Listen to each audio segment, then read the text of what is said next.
The information discussed in this presentation is current as of the date noted and is for informational purposes only. Does not intend to address the financial objectives, situation, or specific needs of any individual investor. Any information is for illustrative purposes only and is not intended to serve as investment, tax, or legal advice. Since the availability and effectiveness of any strategy is dependent upon your individual facts and circumstances, results will vary, and no suggestion is made about how any specific solution or strategy will perform in reality. All right, well, thank you so much, Ryan, for that lovely introduction. And of course, as you all are here to hear about estate planning. On the slide is the points that we hope to discuss during our conversation today. Understand that a portion of the material is really heavily definition-based, and I promise you're not expected to memorize any of this information. There will not be a quiz at the end. In fact, as Ryan had mentioned in the booklet, a lot of this information is also included, so feel free as we go along to make notes and write down any questions that you have. However, we hope you will get out of this presentation a general understanding of the key terms, points to consider as you embark on the estate planning journey, and what to expect along the way. We ask you don't implement any strategies that we might discuss here today, and without first consulting with your financial team and your estate planning attorney, of course. So first, we're going to segue into these two quotes that I put on the slide because I really think it helps ground us in our conversation today. So proactive solves issues before they become a problem, and reactive prevents a problem before they become an emergency. Planning ahead is a special sort of insurance. It can protect your future, even though you may never expect to use it. When we talk about estate planning, you're not here to be paying a monthly premium for a product. Instead, you're putting together a plan to give you and your loved ones some peace of mind and direction during difficult times that you may not be aware of at this moment. No, advisors and attorneys cannot plan for everything, but being proactive provides some assurance and the ability to pivot should you need to from the plan.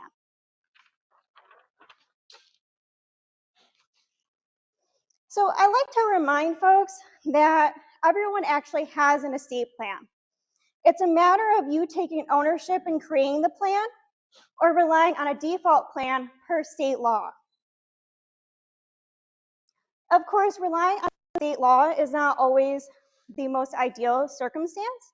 If nothing else, for the time it takes to, for example, appoint a guardian in the event that you become incapacitated, or administering an estate. With estate planning, often we think about who is getting what assets at death, but estate planning can be more comprehensive than just that. It can include the distribution and management of assets during your lifetime, and naming agents to make financial, legal, and healthcare decisions on your behalf, often due to incapacitation.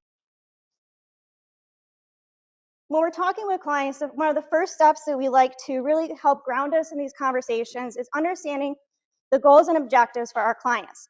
Some, for example, are looking for a peace of mind and allowing their families to focus on the grieving process and not on the stresses with administering an estate. And then, of course, there's the control aspect.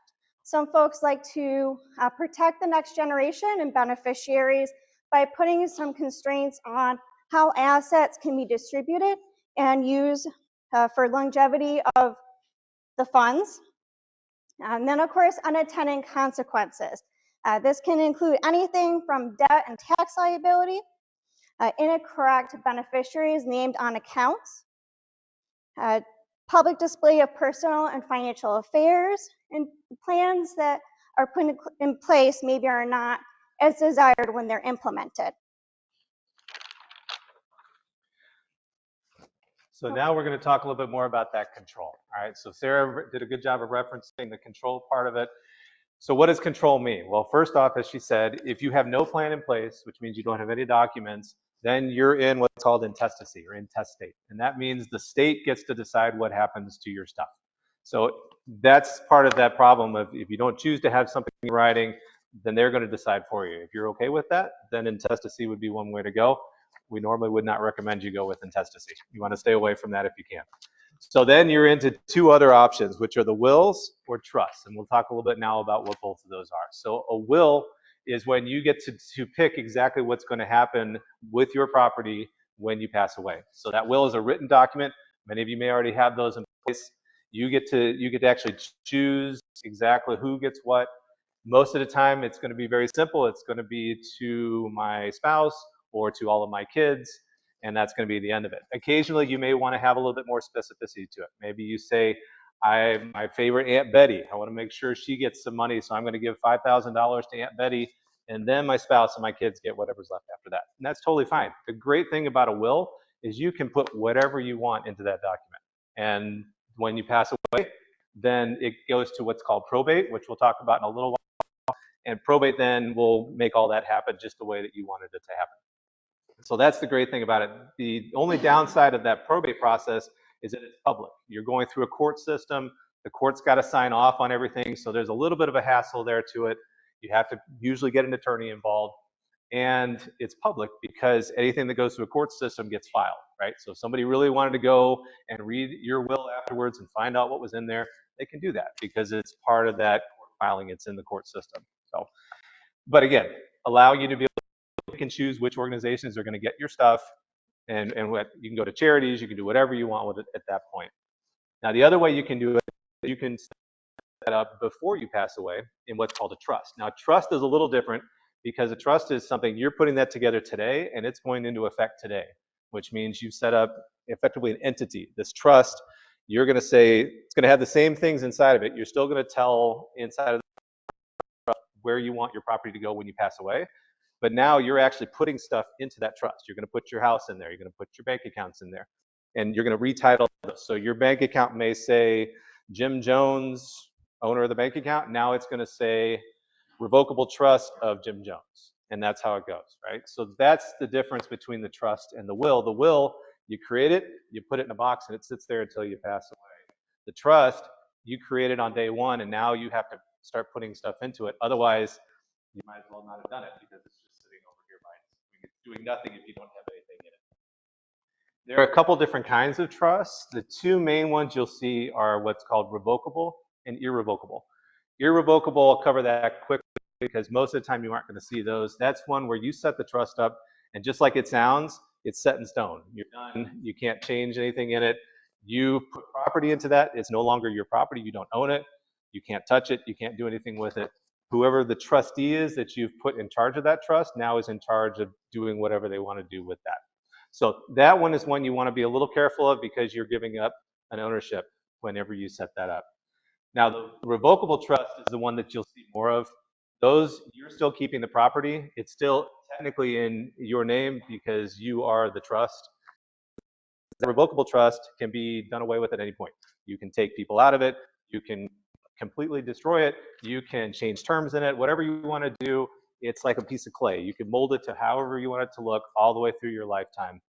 The minute something happens to you, it turns into that irrevocable trust. But at least as long as you're alive, you can do anything you want. So it's a little bit easier to make changes. You may want something today. 10 years from now, you may not want that anymore. You may not have something that's in there. So there's a lot more flexibility with that revocable trust. Okay, so those are a couple of the main ways where you can pass assets. What about other ways you can do it that don't have to go through the court system? And I'll back up, I forgot to mention, the trust, the other benefit of that is they don't go through a court system. So that trust, when you pass away, the trustee who's you named, they take care of everything, no court filings, so it's very private, and you don't have to go through all of that court process and hassle. So a little bit less hassle on the back end.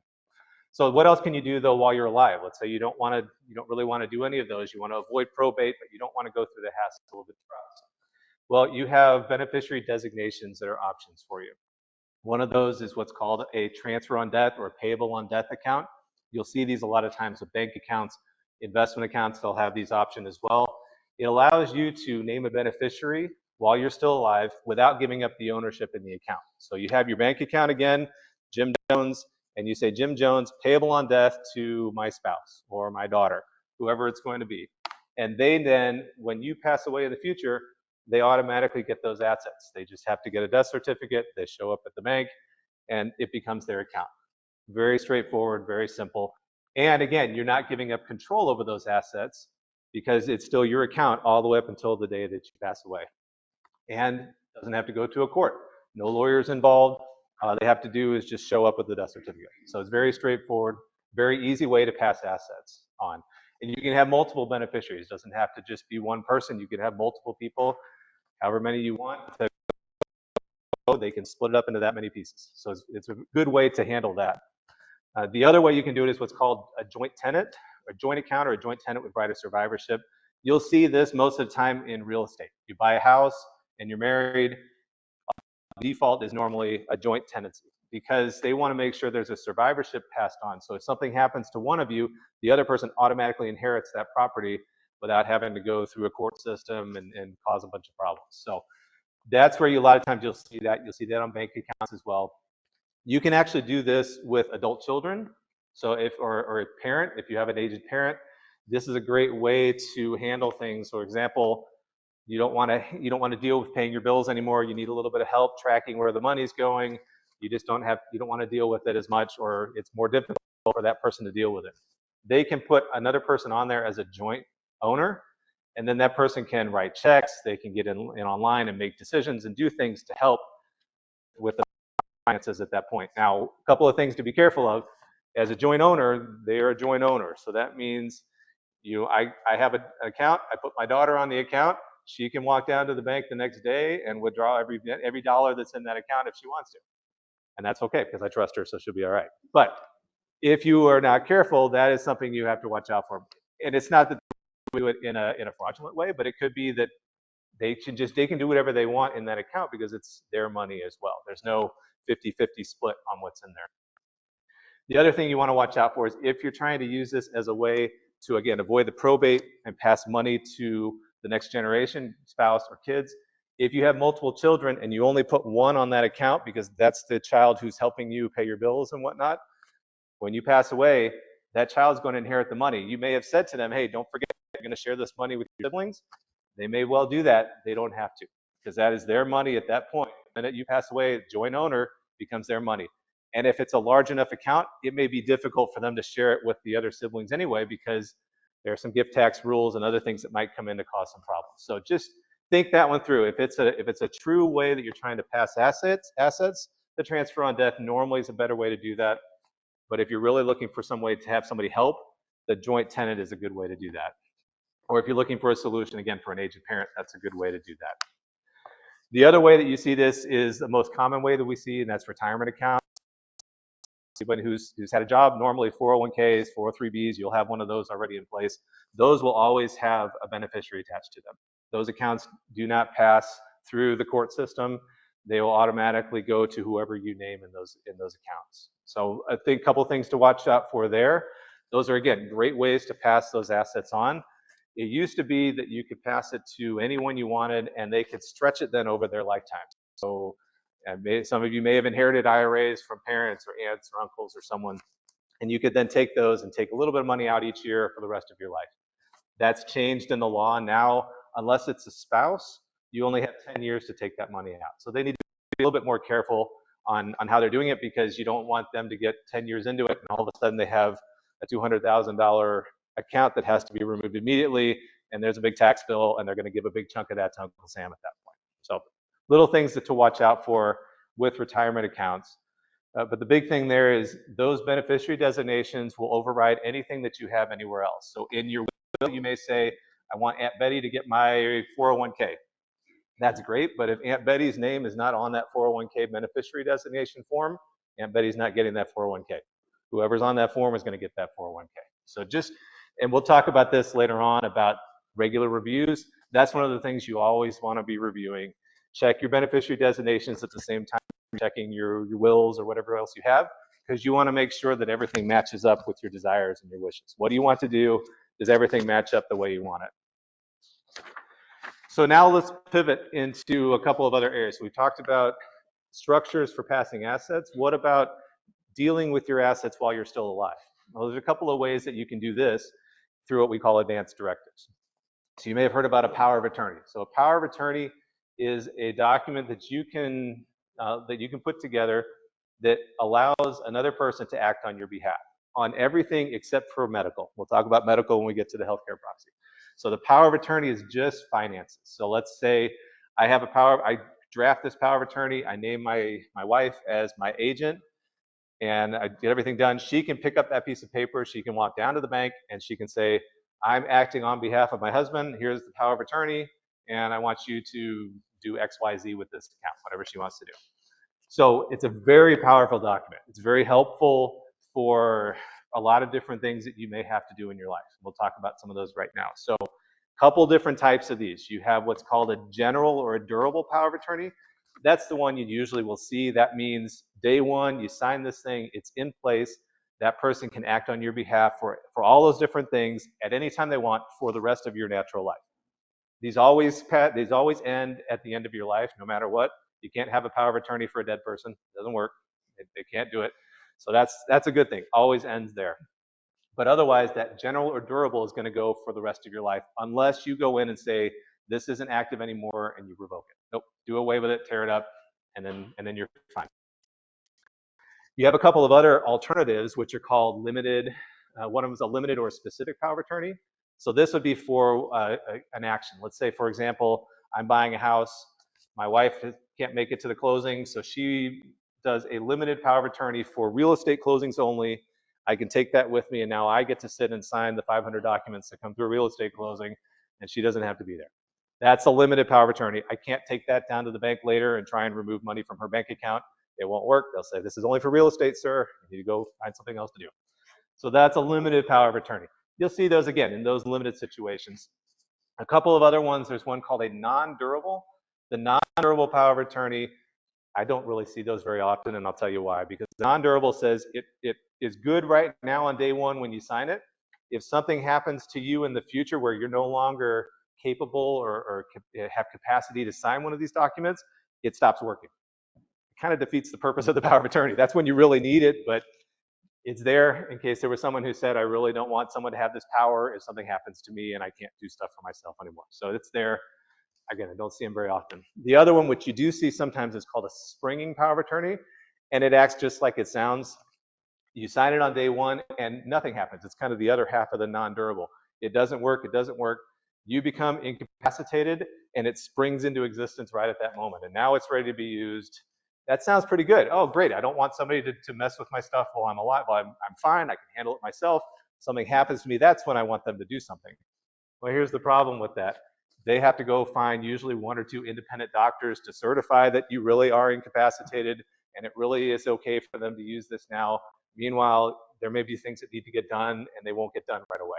So as I had an estate planning professor in law school who always said, if you can't trust someone to work on your behalf on day one, do you really trust them when you're not around anymore to be able to do your things for yourself? So normally the durable general power of attorney is going to be just fine. That's what you're going to want. But again, make sure you're always involving people who you trust, because these are very, very powerful documents. The other little thing, we talked about HIPAA there. We'll talk about that again in a minute with the healthcare proxy, but HIPAA language is where you're allowed to get medical information about someone. Sometimes you can include that in that power of attorney. You can't make medical decisions with it, but it may allow you to get medical records or something, or somebody to get them on your behalf. That's a possibility. They don't always include that, but it's possible. So healthcare proxy is the other one though. That's for just medical stuff. So again, you can name someone, they can then make healthcare decisions on your behalf, but only if you aren't able to make them for yourself. So this is the one caveat that makes it different from that regular power of attorney. So the example, I'm laying in a bed, I've had an accident, crushed my leg, it's broken in several places. I'm laying in bed, I'm talking to the doctor. My daughter has my power of attorney, she's standing right there too. Doctor comes in and says, okay, I think we need to do surgery. We're going to probably put some pins in the leg. It's really messed up. And I said, great, sounds good. Sign me up. And my daughter says, I've got this healthcare proxy right here. I'm the agent. nah, I don't think surgery is a good idea. I think we should just let him sit where he is. He'll be just fine. Just leave him alone. I'm still okay. I'm making my own decisions. The doctor will ignore the healthcare proxy at that point. Now, if I'm in a coma because of that accident and I'm not able to answer questions, well, now the daughter is standing there with the healthcare proxy. Now she is going to be able to say, yes, let's do whatever it is. Hopefully she then decides on the surgery. But whatever it is, she can now decide because I'm not able to make that decision for myself. So healthcare proxy is also an important document, but not quite as powerful, so to speak, as the power of attorney, because it really only is there if you can't make your own decisions. Living will is another piece of this that you can do. You can do this as a one-off. The living will is more dealing with your advanced directives, end-of-life things, so nutrition, artificial nutrition, CPR resuscitation. You're looking at, do you want to be kept alive on machines? That's what the living will is really talking about. If you're having those conversations with the person who you name as your agent on the healthcare proxy, they're going to be able to make those decisions if you're not able to, because they'll know your wishes. But the living will is a way you can actually document those. And we'll talk about another one in just a second. And then, of course, the HIPAA language we've already talked about, that's generally going to be part of those healthcare proxies. So what are two ways that you can do the advanced directives specifically for end-of-life situations? The DNR, do not resuscitate, is one that you probably have heard of before. That's a very narrow one. That is just for healthcare providers to say, do not bring me back to life if I'm not breathing, right? It's heart and lungs, restarting that. That's really all it covers for that. They have also something called a MOLST, or a medical order for life-sustaining treatment. That one is a little bit more complicated, not complicated, but it's more complex because it's going to cover all of those end-of-life things that may also be covered in that living will, but it's a New York State form. So they actually have a form from the state you can use for that. It's usually filled out by a medical professional, normally then signed off by you. A licensed physician is going to be involved in that, and it's going to detail exactly what you want. It can also include the DNR, I believe, as well, so you can put that as part of that, so it can actually wrap into that. But at the end of this, these are normally used, these are end-of-life situations. Person is either a serious medical condition or they're in they've got less than a year to live. That's when you're usually going to do these. You're not going to do this when you're healthy and you've got hopefully many, many years left to live. But those are all things that you can look for in those situations. All right, so next we're going to switch over to charitable giving and estate planning. For our clients with philanthropic intentions, we try to understand their goals with giving. For example, some folks are interested in giving during their lifetime, whereas others are looking to leave a remainder interest of their property to charities after they pass away. Of course, the first conversation that we have with our clients is understanding what type of assets do they own, how are those assets titled, and any type of tax considerations around those assets and ownership. Looking at sources of income for clients that are looking to leave remainder interest remainder property to nonprofits. Looking at their income and cash flow, particularly in retirement years, to assess the probability of the plan's success.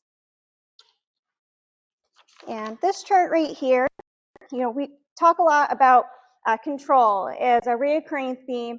And when it comes to estate planning and talking about charitable giving, you want to make sure that there's an integration between charitable giving with your estate plan. This chart is really great at illustrating from at a hierarchy level the different strategies that you can employ with your charitable giving interests. So first, looking at the very top, most control. What are you looking to have still control over, whether during your lifetime or after passing? Expense, because of course with control, you're probably hiring professional help, which is going to be an expense, as well as an administrative burden. So I'm actually going to start at the bottom because a lot of these outright gifts to charities are going to be what you all are very familiar with. It's going to be the most efficient way to give to a charity. Includes giving cash, personal property, qualified charitable distributions from IRAs when you're age 70 and a half, remainder interest in property, particularly real estate property, beneficiaries on retirement accounts, bequests through a will. And the only caveat with doing an outright gift to a charity is there's no gatekeeper with the use of these assets. You're giving it directly to that charity, and they can use those assets to fulfill their intent and their purpose, but you don't have any control over how they continue to use those assets and what they'll be used for. The next is a donor advised fund. It kind of gives you a little bit more control. It's an irrevocable contribution to usually an account. So you'll see this, for example, Schwab Charitable is a great institution that will often, some of our clients will utilize. And by putting assets into Schwab Charitable, usually, for example, we'll say cash, the distributions are usually issued as grants. Sometimes different institutions will use different terms, but there's a tax benefit to making that contribution. One-time contribution, any further grants that are made from these accounts, there's no tax benefit, which is why often when we have clients that maybe for some reason in 1 year are going to have projected high tax liability, we'll recommend super funding one of these donor advised funds to maybe reduce their tax liability. What's really nice about these is, let's say you're looking to help fund a charity that is working on a project.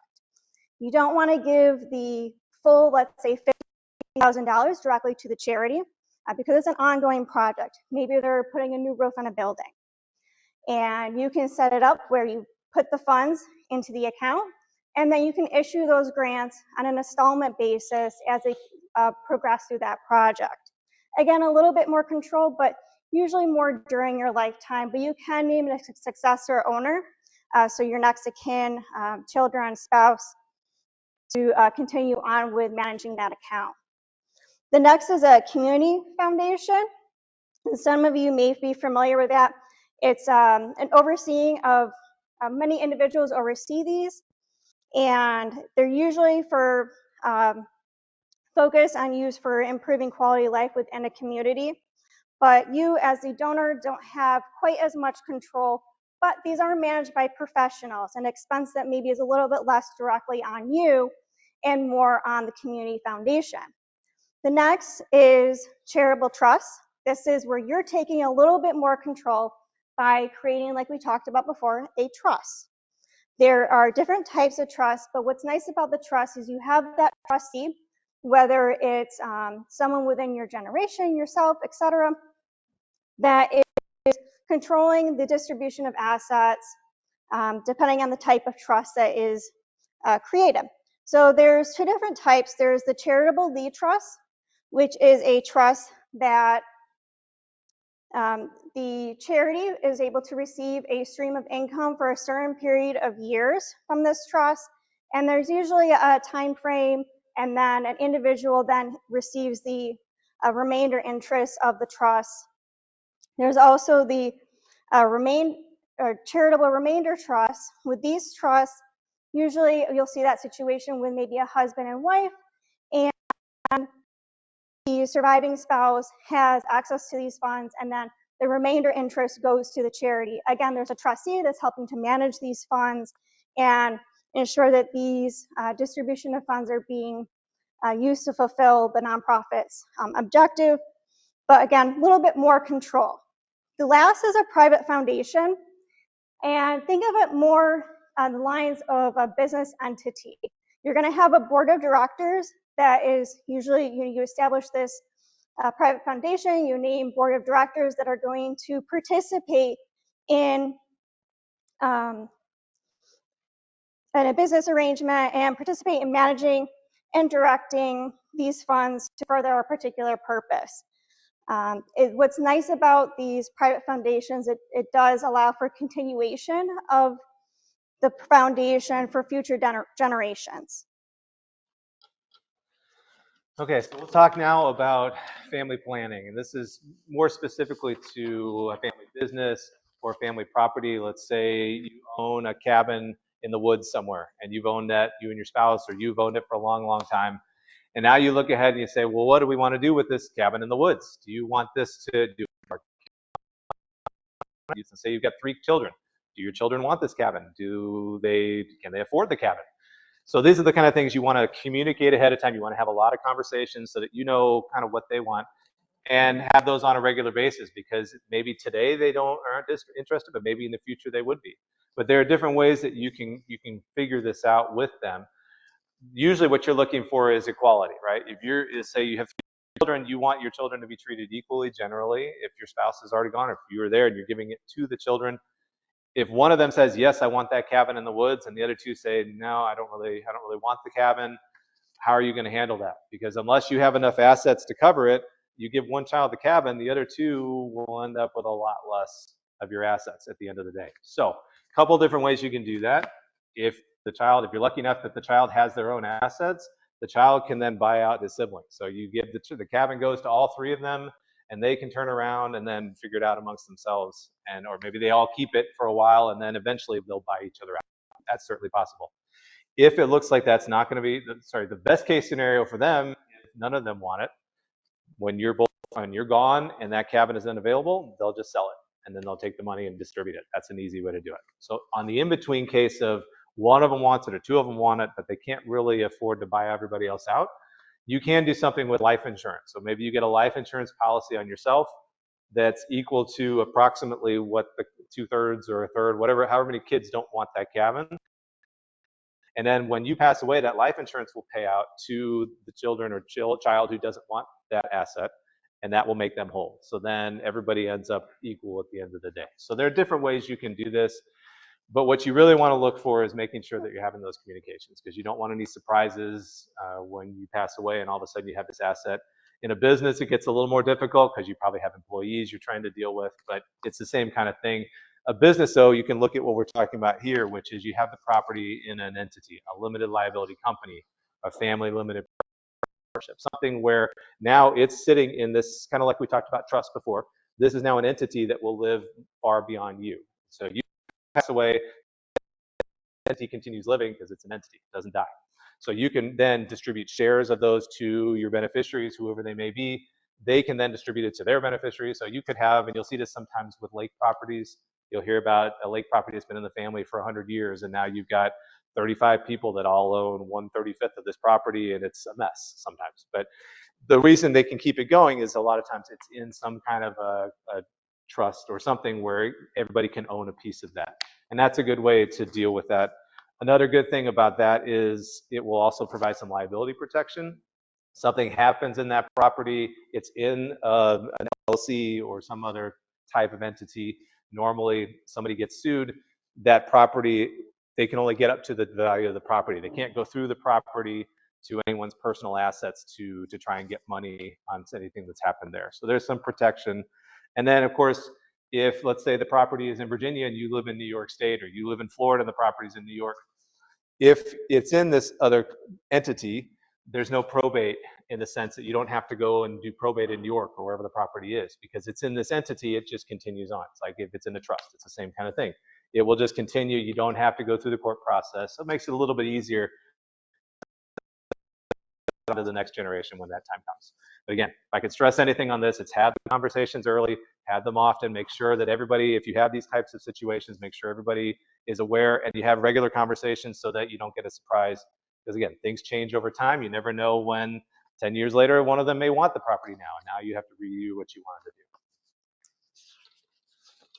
So asset protection strategies, usually this is something that when we're evolving through the conversation with our clients on estate planning, concerns and goals with their estate plan, we may start to have discussions with attorneys on ways to establish safeguards for preservation, management, and the future use of their assets. For folks that maybe have estates near or over the federal and state estate exemption, there should be special considerations or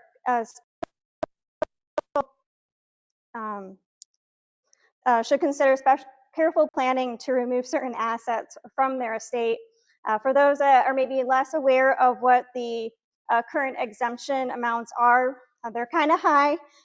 For some folks, a federal estate tax exemption right now is $13.61 million, which is set to sunset closer to reverting to what we have for New York State right now, to 6.94 million. But there's different strategies that can be employed, such as gifting assets directly to charities, which are usually excluded as part of the calculation for estate tax considerations, and discussing with attorneys, of course, careful trust planning. Segueing into irrevocable trusts can be established to limit the accessibility of assets to qualify perhaps for Social Security, income, Medicaid, and other government programs. If, for folks that are interested in that type of safeguard and preserving assets for the next generation, we always try and strongly recommend working with an estate plan attorney that actually specializes in this area of law. It is, again, highly specialized and can vary state and even county to county. So we want to make sure nothing falls through the cracks when it comes to planning. Trust to preserve assets for the future generations. Sometimes in cases we'll see even skipping a generation, depending on what the goals of the client's needs are, and protect these assets from being included and as marital property in the event of a divorce. The other way that sometimes can be used for Medicaid planning is life estate deed to retain the life use of the property and preserve that remainder interest for the next generation. There is typically a 5-year look back period with Medicaid planning, and again, working with your estate plan attorney, because it requires special considerations should people that have that life use transition into the nursing home or need to liquidate that house. All right, so next is digital assets and estate planning. So this is a very evolving area in property law, and it's, again, continuing to evolve and change. Technology is going to go way further faster than us, than the attorneys and legislators and creating new from this. But it includes anything from your online accounts, let's say LinkedIn, Facebook, to cryptocurrency. So really broad spectrum. Be sure to keep a list of username and passwords that are secure but also easily accessible by both your power of attorney and executor. One thing I want everyone to be aware of is a lot of financial logins require two-step authentication. Great way to keep your information secure. However, let's say, for example, you have either a deceased loved one, or you decide someone's going to be canceling a cell phone because they are incapacitated for whatever reason. Well, that can cause some problems if two-step is required for getting access to some of these financial information.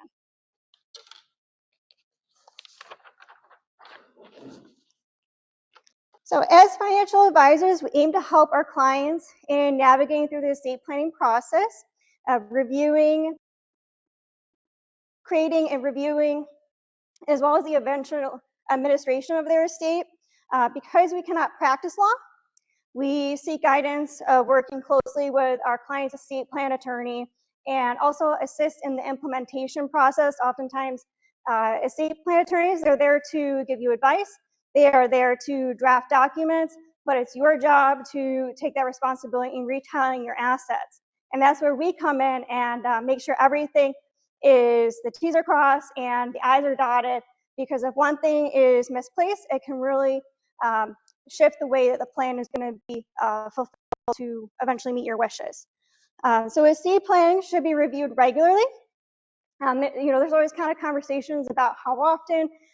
Every year is going to be a little overkill, of course, but if there's any major changes, let's say in the family dynamics, or even you just start in your golden years, really good to do some regular review, especially as we talked about earlier with beneficiary designations. If you have any orphan accounts, maybe some 401ks from when you first were working, make sure you revisit those. And make sure both your primary and contingency beneficiaries are up to date. Oftentimes, second or third child comes along and accidentally is not included into some maybe the older accounts. And then the other important part is fiduciary roles. We talked a little bit about this with trustees, your power of attorney, healthcare proxy, executor. For someone like me who is going to be drafting their estate plan, maybe looking to my parents, or I have older siblings, so I'll be adding maybe them as part of these plans.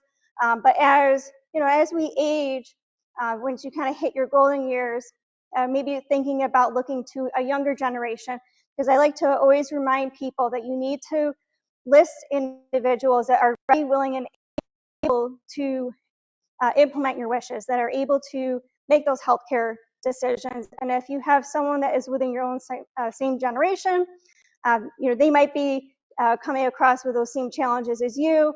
And so looking to a younger generation that is going to be able to make those decisions is going to be helpful for avoiding any of the unintended consequences.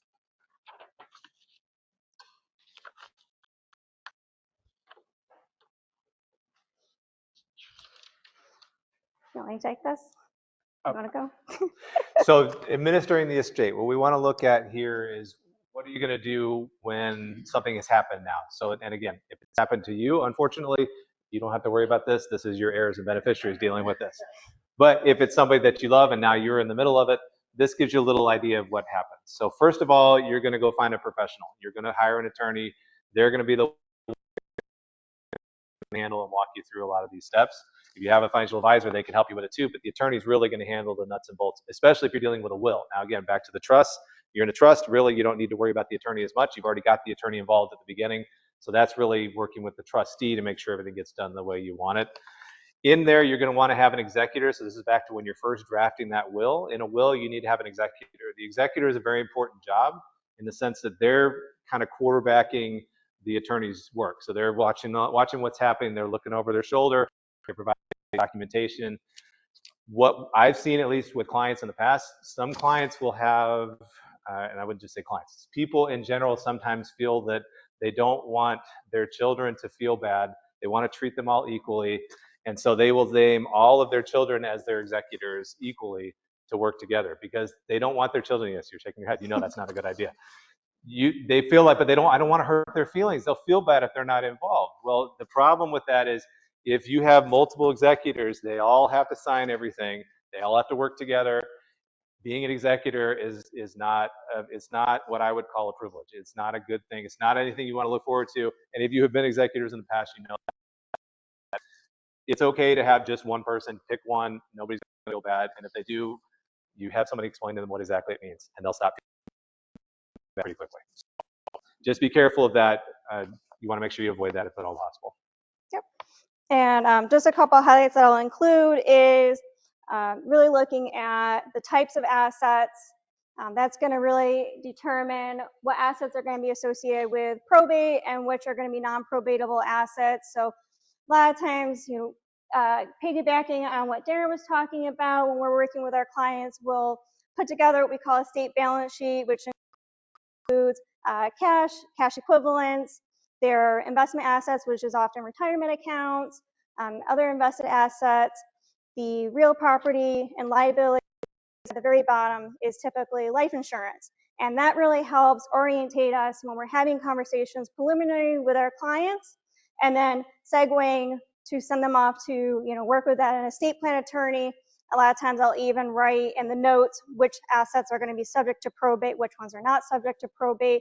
So when the estate plan attorney is really in on what type of assets they own, they know already, okay, these ones we're not even going to participate or have this conversation on these assets because you already have designated beneficiaries, and we're going to focus on these assets that either your own or in your name individually, or maybe joint with a spouse that maybe needs some special planning taken into consideration.